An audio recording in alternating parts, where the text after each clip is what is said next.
महाराज कृष्णदेव राय को आखिर क्यों गद्दी छोड़नी पड़ी, क्या है उनके गद्दी छोड़ने के पीछे का राज, जानेंगे आज हम इस वीडियो में। Hello friends, welcome back to the channel. तो जैसा कि हमने तेनालीरामा के पिछले एपिसोड में देखा था, रामा को किताब मिल जाता है और वह दरबार में सबको पढ़कर बताता है कि उसमें क्या लिखा है। वहीं से हमें पता चलता है गोविंद देव राय के बारे में, महाराज कृष्णदेव राय के बड़े भाई, जो कि विजयनगर के इतिहास के किताब के हिसाब से असली में महाराज है विजयनगर के। गोविंद देव राय विजयनगर के दरबार में आते हैं और महामंत्री तिम्मीरासु उन्हें अपना पहचान बताने के लिए कहते हैं। गोविंद देव राय अपने पूरे आत्मविश्वास के साथ अपना पहचान बताते हैं और वो सूर्य का चिन्ह भी दिखाते हैं। ये सब सुनने और देखने के बाद महाराज कृष्णदेव राय ये बोलते हैं कि ये सिद्ध हो गया है, यही मेरे बड़े भाई और विजयनगर के असली महाराज हैं। तो अब असली महाराज जब विजयनगर आ चुके हैं तो मैं ये गद्दी छोड़ता हूँ। ये सुनकर सब लोग रोने लगते हैं और महाराज कृष्णदेव राय अपने प्रजा से बोलते हैं, जैसा आपने मुझे मान आदर दिया था वैसे ये नए महाराज को भी दे। और महाराज कृष्णदेव राय ये भी घोषणा करते हैं कि कल इन्हें एक दिन के लिए राजा बनाया जाएगा और परसों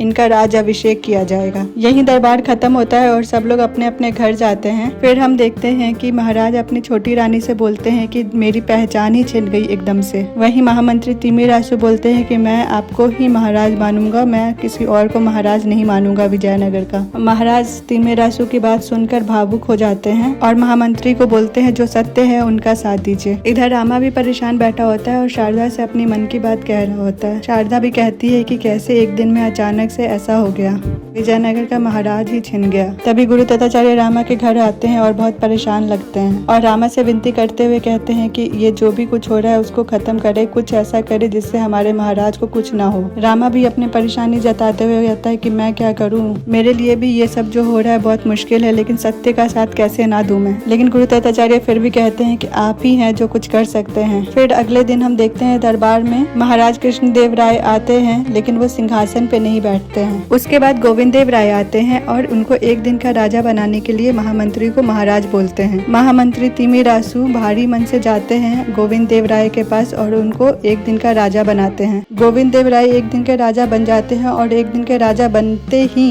काबिल राजा नहीं बनने के कारण वो महाराज को कारावास में डालने का आदेश देते हैं। ये देखकर सब लोग चौंक जाता है, लेकिन कोई कुछ कर नहीं सकता। अब देखना यह है कि रामा क्या करता है और वो कृष्णदेव राय को कारावास में जाने से कैसे बचाता है। जानने के लिए देखते रहिए तेनालीरामा। स्टोरी अपडेट के लिए इस चैनल को सब्सक्राइब कर लीजिए और वीडियो अच्छा लगा तो लाइक करना ना भूले। Thank you.